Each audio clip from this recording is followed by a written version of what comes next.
naman. Itong Tay Kami Naman. Aray ko.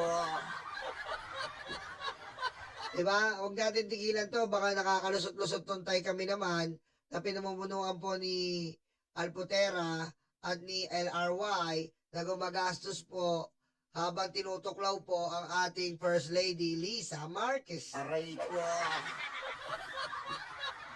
Okay, nakabudol na naman po sila. Ito po, dito tayo kay Coco Langot. Si Coco Langot po ang isa sa mga humalili nang umalis po. Nag full time po si Coco Langot. Kumbaga siya na-promote eh. Dati si Tio Pa Moreno.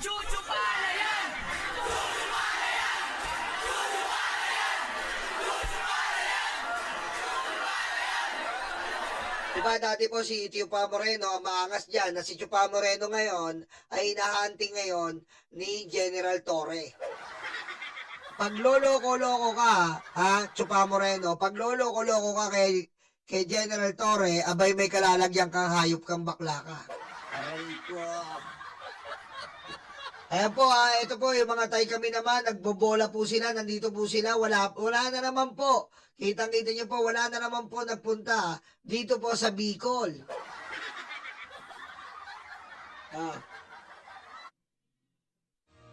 Gaya ng dating barangay tanong dito ang konstruksyon ko. Mayo naman isa. Bakit ka Sir Duterte supporter?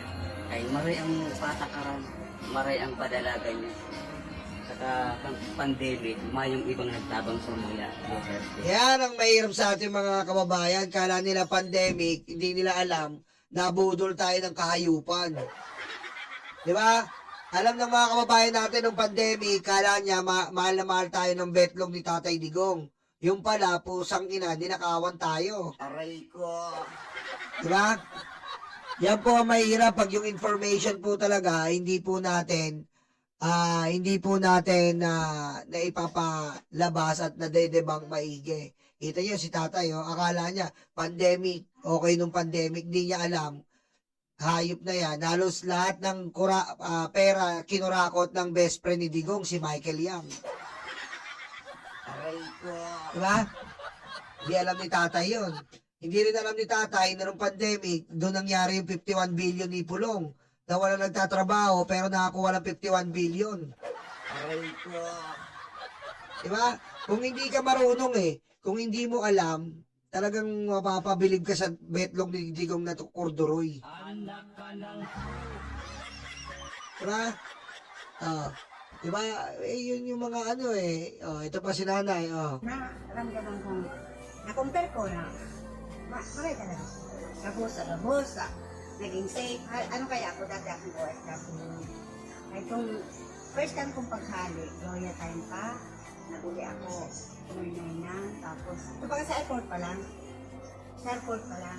Pag uli ko itong last kong punta, iba ako na naray. Tapos ito baga pag sa Manila kaya ako Rinig ka nila, be. Lakas na ito, mag. Dito tayo nung tapos, ito baga paglaraw mo lang sa akin. Anak ng weteng, hindi ko basta iyot, dai.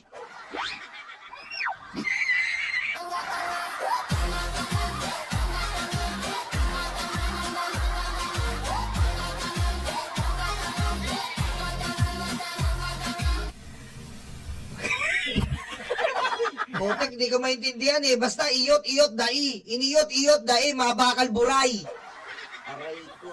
Aray ko. Ayun na lang, hindi ko na maintindihan na sakit ng ulo ko. Ano, sige na yun, gabos, talbos. Hindi ko na.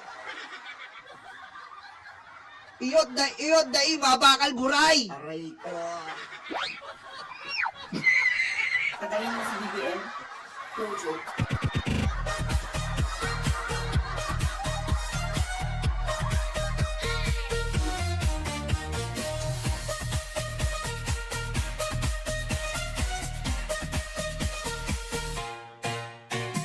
Diba, hindi ko na alam Paano na sila dyan, mag-convert. Basta, nabudol ka na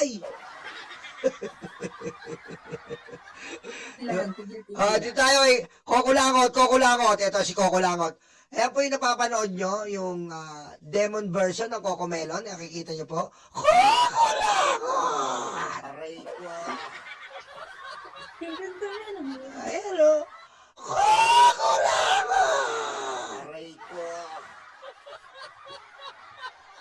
Siya po ang ano, siya po ngayon ang busy po to kasi wala na si Tio Chupa Moreno eh. Siya na po. Eh si Alvin nasa ibang bansa. Siya na po ang busy ngayon. Diba? Siya na busy ngayon. Sa Tay kami naman. 500,000 ba naman? Di kagagaganaan eh. Libre hotel. Libre allowance. Napakasarap. Kukulango! Aray ko. So ayun, meron akong mga nakitang post. Meron akong nakitang post kanina. Tignan natin. Nandun nakita ng post na itong Kukulangot. Nakakatawa si Sharon, ano? Sinasabi niya na, yung parang sinasabihan pa niya si Bongbong na mali yung choice ng Vice President ni Bongbong. Una, Sharon, si Bongbong ang nakiusap kay Inday na sana siya ang naging presidente ni Inday. Sabi niya si Inday yung presidente. So kung meron man nagkamali, hindi si Bongbong yun. Bobo! Patunayan mo nga sa video! Naklawete ka, bobo! Patunayan mo sa video! Anong nakiusap? Naniniwala ka kay Aimee, sabog yun! Kukulangot! Aray ko. Si Inday ang nagkamali. Well, nagkamali yung mga kasi nga nang si Bongbong. Nabudol eh, nasa na yung 32 million na pirma? Anak ng wedding, dati ang target po nila 32 million, papipirmahin daw. Sa Tay kami naman, 32 million. Hop, naging 2 million. Hop, naging 1 million. Hop, naging 500,000. Ano nangyari? Ba't pabawas na pabawas? Diba? Hindi nyo matatanggihan nung nag-umpisa yan Tay kami naman, binabanatan ko na yan. Nag-uumpisa pa lang yan Tay kami naman, binabanatan ko na yan. Ang target nyo noon, 2 million, naging 1 million. 1 million pirma. Ngayon, nasan? Nga. 500,000, hirap na hirap kayo. Kung talagang may 32 million kayo, nasan? Nasan? Kukulangot! Aray ko. Million! 32 million!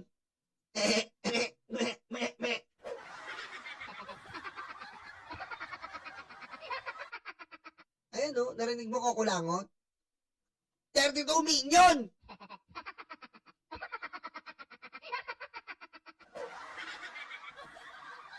So, para sa'yo, si Bongbong yung gumagawa ng tama with all the corruptions, with all the revelations ng kanyang kapatid na si Bongbong ay may issue sa addiction, with all the corruptions na nangyayari ngayon, talaga si Bongbong pa ang nagkamali ng choice. Wala kayong mapatunayan na si Bongbong ang nagnakaw. Tanga-tanga! Wala kayong mapatunayan, pero kami, kaya namin patunayan na si Sarah ay magnanakaw. Aray ko. Aray ko. Okay! Nang-i-English na naman ako nito eh. In the kind of balance and when you want a true justice to be served, you must present an evidence, a concrete evidence, a sufficient evidence, Your Honor, in order to convict any accused. Okay? But in this case, Your Honor, we have held in the Committee on Justice, but they cannot even present some evidence, and they are full of Hershey. Mommy Irene, Daddy Armin, Mommy Shella, Daddy Nestor. They are full of chocolates. Hershey! Aray ko. Is the Hershey can stand in front of the court or even in front of the Committee on Justice? No, Your Honor. A chocolate is a chocolate. It only melts in your mouth, not in your hand. Patayin mo si BBM, no joke.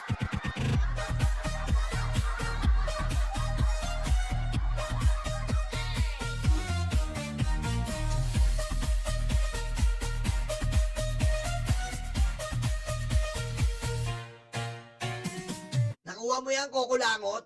Ganyan mag-deliver ng English. May kasamang hyperbola at saka metaphor. Bobo ka kasi kukulangot eh. Ha? Kaya mo ba yung mga hyperbola ko at saka metaphor? Bobo ka, kukulangot. Aray ko. Kung Vice President and not the other way around.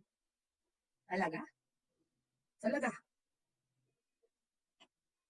Nakatigilan mo kami ni Sharon sa sa option, sa choice mo. Kasi nga, nakay-gabi ka na. Nag-grow din pamilya ka din. Oh, Yung mga dumaan sa'yo, sobrang okay na okay. at least puro lalaki.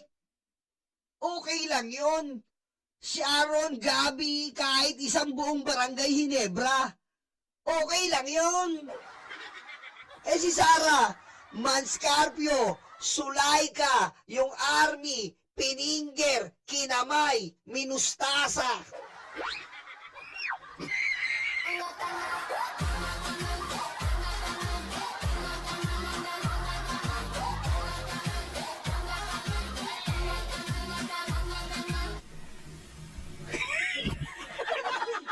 Ang bobo nyo mga DDS. Ha? Ibig sabihin, pag nagmahal ka, kailangan isa lang. Hindi ganon. Tanga! Pag nagmahal ka, kailangan hanggang sa makita mo yung forever. Pag naramdaman mo yung chuba-chuchu, yun na yun! Tama mali. Doon naramdaman ni Sharon ang chuba-chuchu kay Kiko Pangilinan. Andito na si Kiko, Kiko Pangilinan.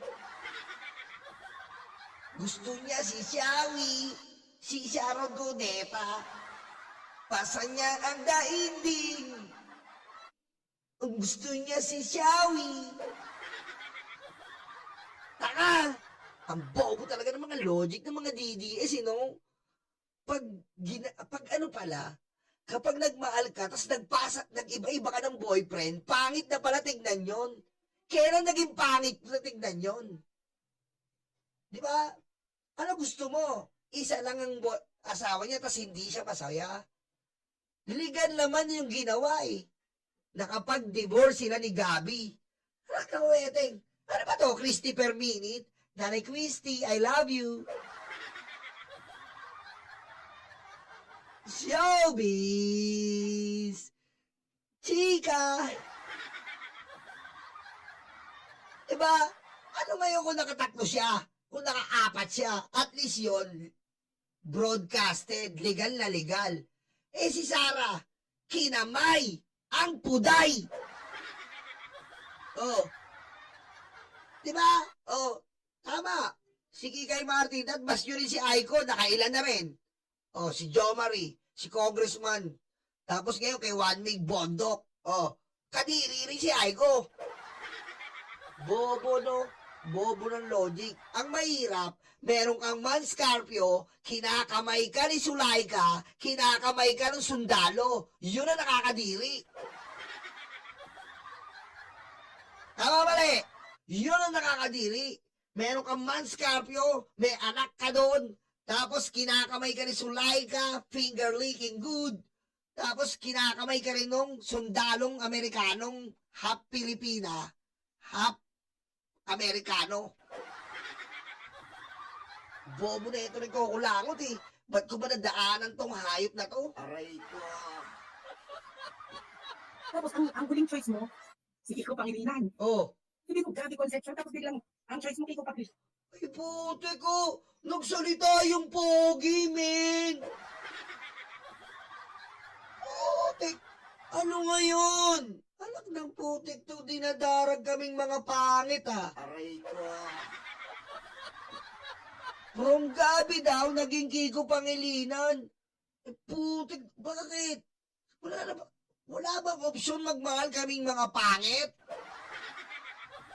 Aray ko. Grabe to magsalita. Kala mo kung sinong makinis yung mukha mo ah. Ha?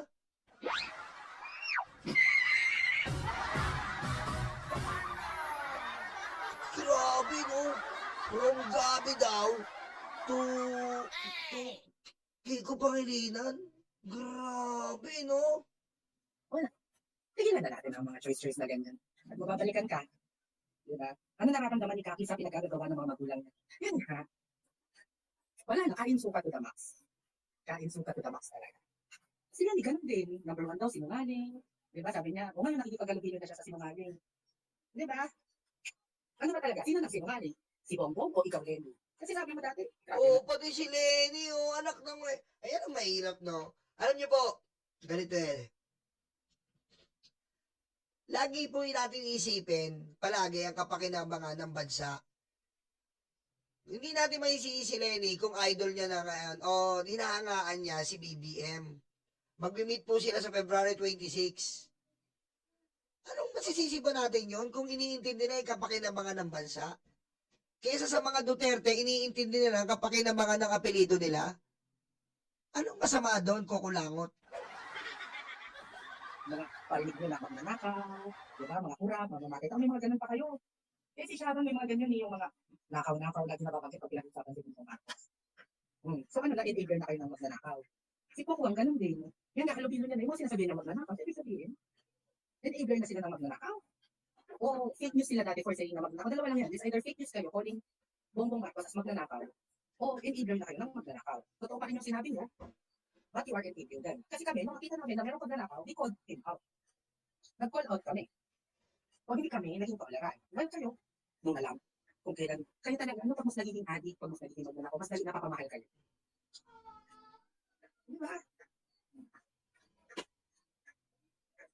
Ang pangit nito. Putik. Anong klaseng mukha to? Mukhang torotot.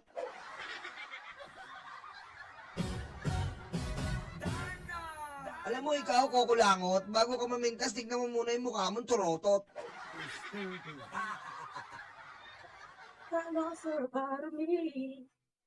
Sabi dito, tinawag kong mga magnanakaw doon. Nabasa ko lang ito ngayon ha. Kabanding ko na ngayon. Pokwang spotted sa party ni Lisa Marcos. Sabi ko, meaning, kabanding nyo ng mga pinks ang mga magnanakaw na sinasabi nyo. Meaning, maliban sa kain suka kayo, kain suka kayo ang totoong enablers. Di ba nung campaign period, enabler na magnanakaw. O ngayon, ano na? What happened, Bella? Diba? Nagaling pa si Poki kay Ella Cruz noon. Ano na ngayon? Matindi ba pangangailangan? Hindi. Tapos ayaw nyo tawagin kain suka, ayaw nyo. Tapos sasabihin nyo, kasi na-appreciate lang. Ano yung na-appreciate nyo? Give us 5 na na-appreciate ko sa administration na to. Yung talagang magandang policy ha. Oh, Give us 5. bobo, give us 5 ng maganda sa administrasyon na to. Bobo mo ba? Isa. Si Digong nasa dahig.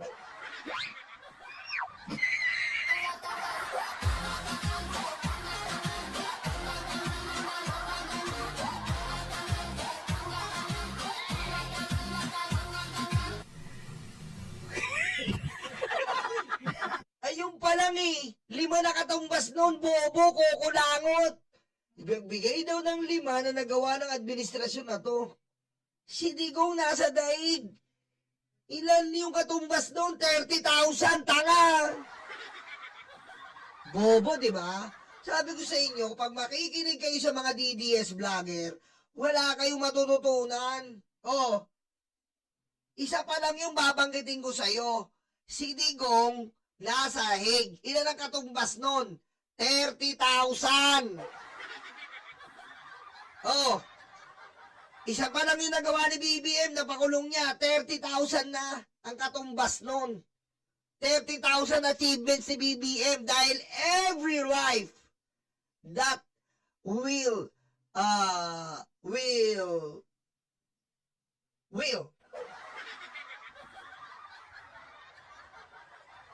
because every life that will gain justice is an accomplishment. Remember that?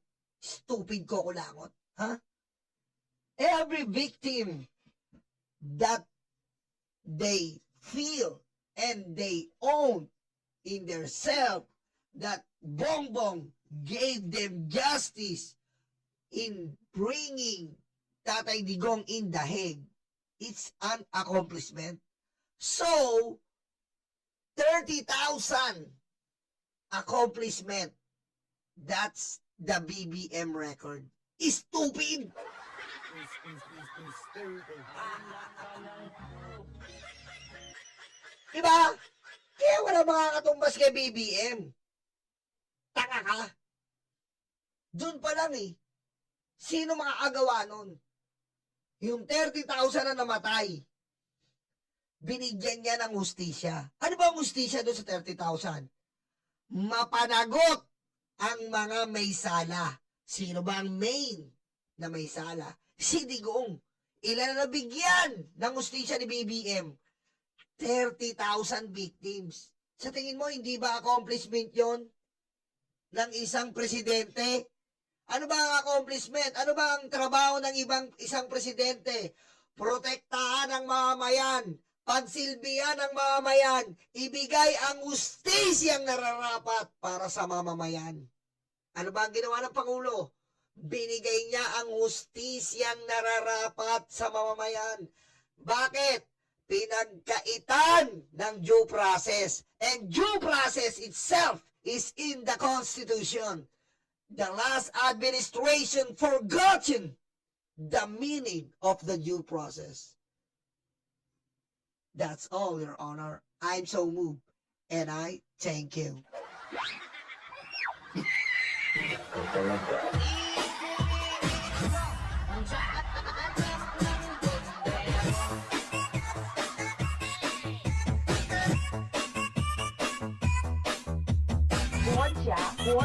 国家出席习近平。 Okay, dumako na po tayo dito. NAIA drug bust nets over 60 million narcotics. Remain committed to staying ahead of illegal activities and ensuring that our borders remain secure. PMP Chief Nartates, palakpakan!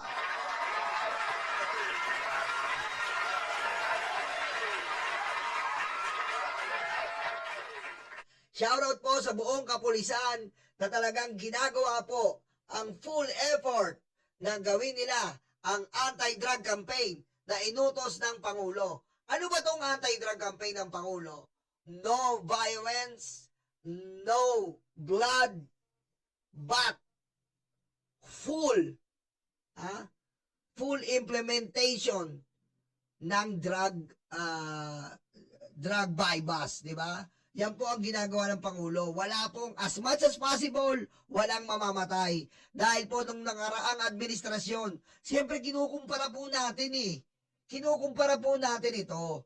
Hindi po natin hindi pwedeng ikumpara kasi nga, naranasan natin na pinangakuan tayo na tatapusin ang droga ng 6 na buwan.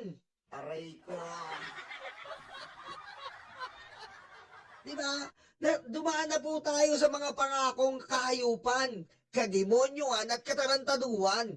6 na buwan daw tatapusin ang droga, yung pala, sila ang factory ng droga. Aray ko. Diba? Yun eh. Kaya, sinabi ni BBM, as much as possible, no blood po nadadanak dito po sa war on drugs ni Pangulo. At nagtatagumpay po. Kita niyo po sa NAIA nakakakuha. Sa iba't iba po nakakakuha. Lalong-lalo na po sa Davao. Eto na naman po. Pakita ko na naman po sa inyo. Eto na naman po tayo sa Davao. Eto na naman po tayo sa Davao. Nakakuha na naman ng droga. Kanina lang. Ano ba naman yan? Kanina lang, may huli na naman sa Davao. Aray ko. Ayan na naman po. May huli na naman po sa Davao. Kita nyo, dyan ang factory ng droga. Aray ko. Anong sabi sa post ng PIDEA po to? May nahuli na naman PIDEA dahil sa droga. Hulaan nyo, San City to. Nagsisimula sa letter D. At safe daw dito parang Singapore. Aray ko. Saan ba yun? Ano ba yung city nagsisimula sa letter D at mala Singapore? Saan ba yun? Parang hirap unawain. Disturbing. Saan ba yun? Ito po yun, no? Ito daw po yung city na nagsisimula sa letter D at mala Singapore. Singapore kayo ng ina nyo. Aray ko. Oh. Ayan po, nahuli na naman. Kanina lang po to. Nakahuli na naman. Halos araw-araw, puro droga. Mamaya, tatalakayin natin. Oh. Si Busita, nagkainitan dito sa Kepulong at Kebaste. Takot na takot sila pag pinapasok sila dahil makikita yung katarantaduhan nila.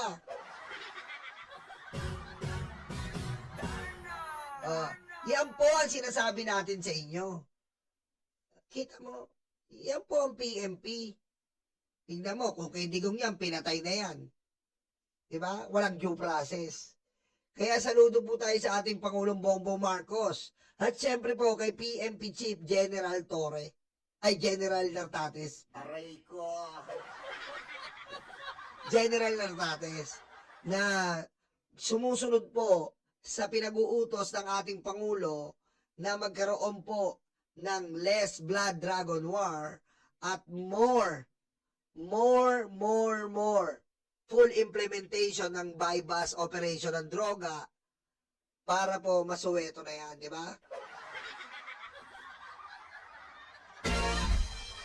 Okay! Kaya lang, lilipat tayo. Dumako naman po tayo dito sa ating, ito. Sandali lang po Okay, dumako tayo dito.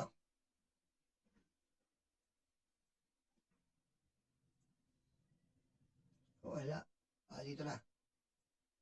The first one. Oh, not available na. Nawala. Aguirre. Attorney Aguirre. So, nawala. Ba't tinanggal? Ayun, nawala.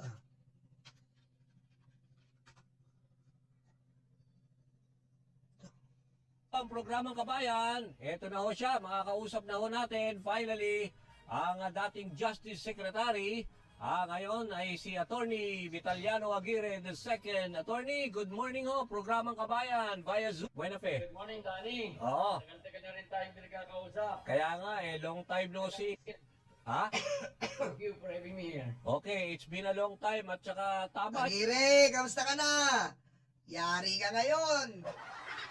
Ayan medyo accessible pa rin kayo. Narinig ko kayo sa ibang news platform. Sabi nyo, hindi naman nyo kailangan magtago at handa naman kayong ipagtanggol ang inyong sarili bilang dating Justice Secretary. Pero ano ho ba? Oo, pero ganun pa rin ho ang paninindigan nyo na kayo ho ay hindi magtatago, di ba? Ganun pa rin. Kasi alam mo kung bakit. Oo. Unang-una, I'm still very active in my law practice. Okay. Although I'm going 80, pero ako pa rin ang uma-attend sa mga kaso ko personally. Okay. Yan, mabuti yan, sir. Tapos, aatin kayo din kayo ng kaso nyo personally sa International Criminal Court. Congratulations, sir.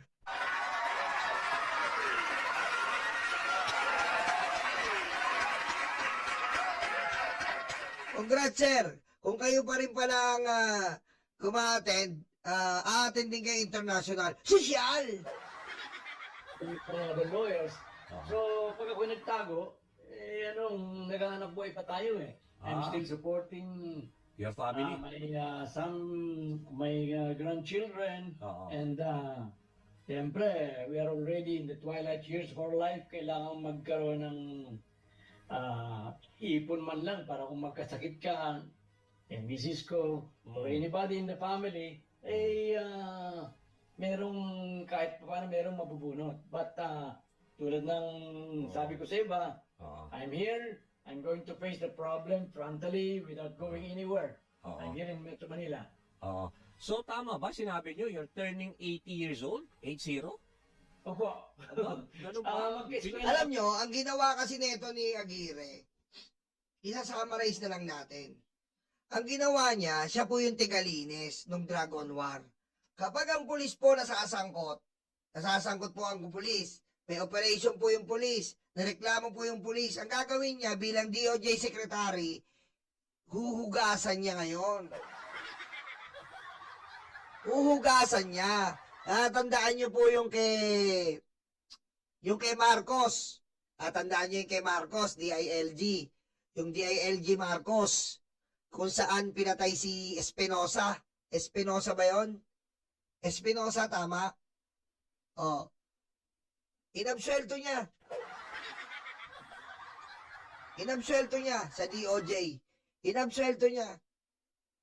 Siya ang nag-absuelto doon kay yung pulis na si Marcos, yung humarap din sa Quadcom, inabsuelto niya. Lahat ng ano niya, inabsuelto. Yan ang katarantaduhan na ginawa ni Aguirre. Aray ko. Oh. Ano pa? Kaya niyang magtanim ng witness. Tinaniman niya ng witness si Laila de Lima. Tinaniman niya. Magaling din to eh. Tinaniman niya rin si Laila de Lima. Later on, dismiss. Magaling din to si Aguirre. O ngayon, yari ka. Aray ko. Lahat. Ayun ang trabaho niya. Well orchestrated nga, parang mafia ginawa ni Digong. Well orchestrated. Gagalaw yung kapulisan sa pangunguna ni Bato. Uutusan nila ang magbibigay ng reward si Bongo. Tapos, kapag po na indulto ang pulis, ididimanda sa DOJ, within ilang buwan, i-dismiss ni Aguirre. Magaling. Ni President Duterte. Mas matanda lang siya sa akin ng 1 year. So, Okay. 81 na siya. Ako going 80. Okay. So bali, yun na nga, dahil lumabas nga yung dokumento nga from ICC, next week magsisimula na yung confirmation of charges.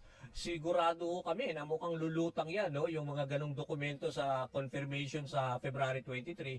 Pero for now, you will resist any possible arrest just in case maglabas ho ng warrant of arrest ang ICC. Okay, ang resisting ng warrant of arrest dito will be through judicial procedure. Okay. Hindi kung ano man eh. Kung we could not physically resist any arrest to be made by anybody here. But of course, we hope that our judicial system will be able to help us. Elpas? Anong Elpas, Aguirre? Tinulungan mo ba dati yung mga nabiktima ng kapulisan? Anong help us? Anong help us? Ba't ngayon humingi kayo ng tulong? Dati hindi nyo natutulungan yung mga biktima na pinatay, Aray ko. Nakakalimutan mo ba? Yung mga EJK victims, kung paano nyo winasiwas at itinabla lahat, wala silang malapitan rito. Tapos ngayon kayo hihingi ng tulong sa nakakuha ng ustisya ang EJK sa ibang bansa, sa International Criminal Court. Kasi, tulad ng sabi ko, wala akong kinalaman dito. Why is it that ako ay sinama nila? Isa lamang ang explanation na nakikita ko. Ang sinasabi nila doon sa Hague against President Duterte is that there is common plan. Common plan daw or state policy parang ni President Duterte to Si Sara hindi po masasama, di ba na-interview natin si Sentry, medyo kulang pa yung ebidensya sa kanya eh. Ngayon, pag nasukol po si Bato at si Bongo, magharap-harap sila ni Las Cañas, doon na magkakaaminan yan, doon mismo sa ICC. Kasi ibubulalas ni Las Cañas. Pagkabulalas ni Las Cañas yan, didepensa ni Bongo at ni Bato. Ngayon, kapag hindi, ay, madadamay si Sara. Yan ang tinatawag na family reunion.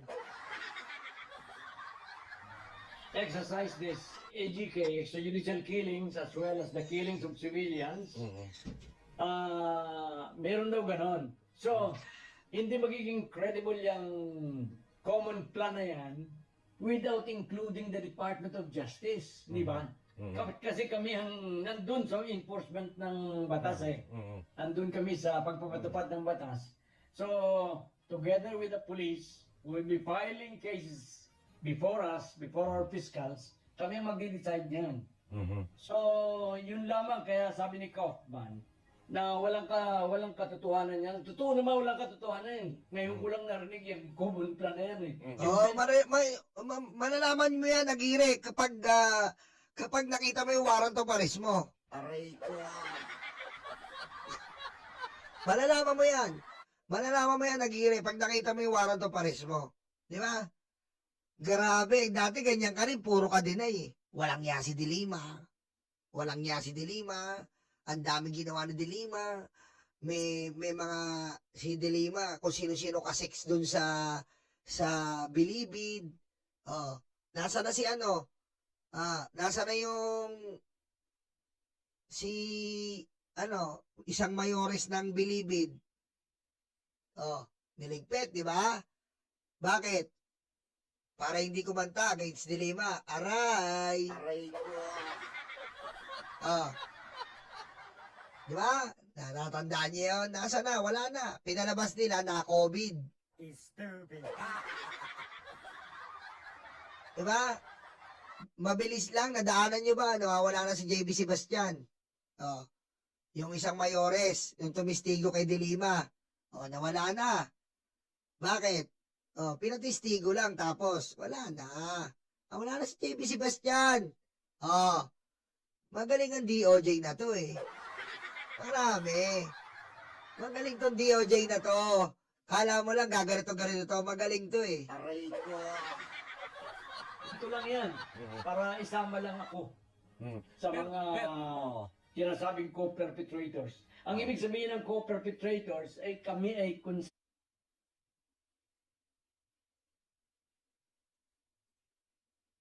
Diba? Wala na. Natatandaan nyo ba yon? Nawawala na si, ano pa ka na nito? JB Sebastian, diba? Wala na. conspirator. Kaya nga. Kasama, nasa conspiracy daw kami. Oo. Wala pong katotohanan yan. Wala akong alam. I'm completely innocent of those charges. Oo. At sa pagbabasa ko, nakalagay doon na yung those charges against me came from the time in 29 and 2010 when I lawyered or when I was a lawyer for President Duterte. Ngayon ko lang narinig na ngayon ko lang nalaman na criminal pala o it's a crime to exercise my profession. Anong magagawa ko noon? Noong 29, sinabi sa akin ni President, then Mayor pa siya noon sa Davao. He was facing the charges filed by Dilima as head of the Commission on Human Rights. At that time, the President was Pinoy.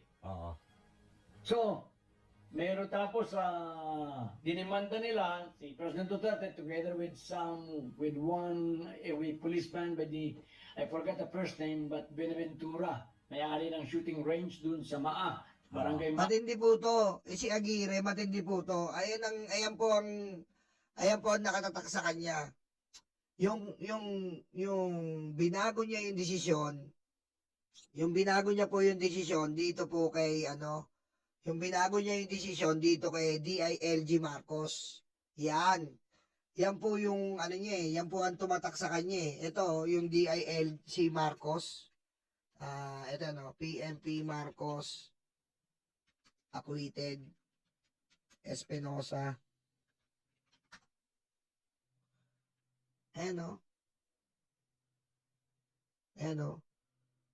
Espinosa. Ayan po yung niya eh. Ayan po yung pagkadali niya dyan eh. Espinosa Slay. Kagagawa ni di ba? Marami pong marami pong si Aguirre. Hindi natin titalakayin kasi nga, alam niyo naman ng ni Aguirre. Nagpasukol kay Dilima. Ayan po, nag-baby sa mga pulis. Binugasan niya na makukulong lang ng 1 buwan, 2 buwan, tapos lalaya.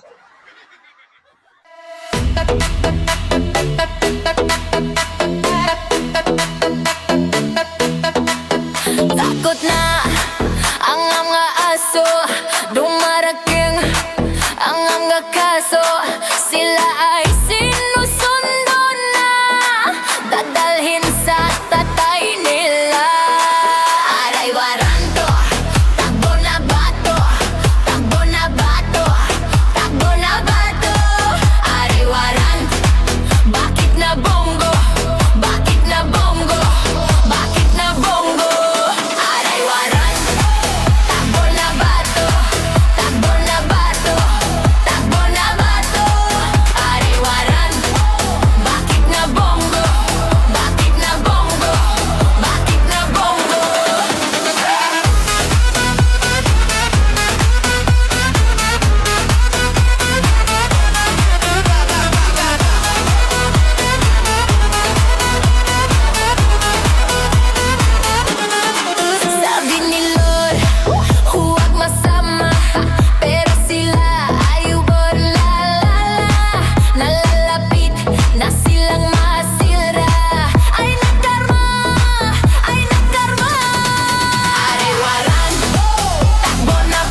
de, stanga-tanga, de, utak luga, de, stanga-tanga, de, utak luga.